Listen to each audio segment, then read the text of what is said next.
துபாயில் நடைபெற்றுக் கொண்டிருக்கும் சீன நாட்டு உற்பத்தியாளர்களின் ஒன்று கூடலான எக்ஸிபிஷனுக்கு நான் போயிருந்தேன். போகும்போது சாதாரணமாக ஒரு எக்ஸிபிஷனுக்கு செல்கிறோம் என்று எண்ணிக்கொண்டுதான் நான் போயிருந்தேன். ஆனால் உள்ளே நுழைந்ததும் நாம் இதுவரைக்கும் கண்ட பொருட்கள், கண்டு கொண்டிருக்கின்ற பொருட்கள், காணப்போகும் பொருட்கள் என்று உலகில் உள்ள அனைத்தையும் உற்பத்தி செய்யும் உற்பத்தியாளர்கள் அங்கு இருக்கிறார்கள். And the light change. Okay.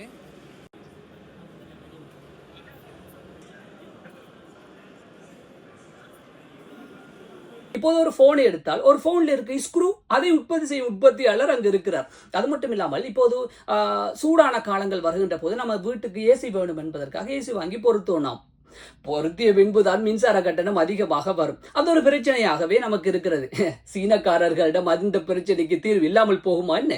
Solar panel மூலமாக மின்சாரம் எடுத்து ஏசியை இலவசமாகவே ரன் பண்ணக்கூடிய சிஸ்டம் சீனக்காரர்களிடம் இருக்கிறது. கேமராக்களை உற்பத்தி செய்யக்கூடிய உற்பத்தியாளர்கள், லைட் வகையான லைட்டுகளை உற்பத்தி செய்யக்கூடிய உற்பத்தியாளர்கள், அது மட்டும் இல்லாமல் ஒரு வீட்டுக்கு தேவையான அனைத்து பொருட்களையும் உற்பத்தி செய்யக்கூடிய உற்பத்தியாளர்கள், கம்ப்யூட்டரை உற்பத்தி செய்யக்கூடியவர்கள், லேப்டாப்பை உற்பத்தி செய்யக்கூடியவர்கள், அதில் இருக்கின்ற மவுஸ், கீபோர்ட் என்று எல்லாமே இருக்கிறது.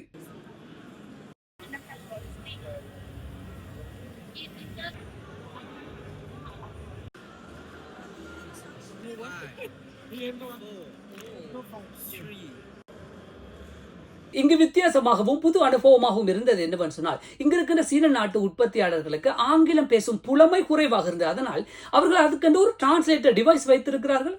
அவர்கள் பேசும் அவர்களுடைய சீன மொழியை அது ஆங்கிலத்தை அவர்களுக்கு மாற்றி தருகிறது. நாம் பேசும் ஆங்கிலத்தை அவர்களுடைய சீன மொழியில் அது மாற்றி கொடுக்கிறது. ஒரு வித்தியாசமான அனுபவமாக இருந்தது எங்களுக்கு.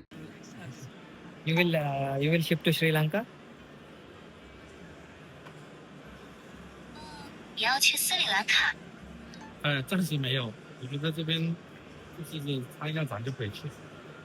மொத்தத்தில் இங்கிருக்கின்ற உற்பத்தியாளர்களோடு நான் பேசிய பிறகு, இங்கிருக்கின்ற பொருட்களை பார்த்த பிறகு நான் புரிந்து கொண்ட ஒரு விடயம் என்னவென்றால், இப்போது ஒரு பொருள் தரமற்ற பொருளாக இருந்தால் நாம் என்ன சொல்லுவோம்? என்ன சைனாட பொருளா என்று கிண்டல் செய்வோம். ஆனால் உண்மையான விடயம் என்னவென்றால், ஒரு பொருளை நாம் இவர்களிடம் ₹1 கொடுத்தும் வாங்கலாம், அதே பொருளை ₹1000 கொடுத்தும் வாங்கலாம். தரம் தான் வித்தியாசமாக இருக்கும்.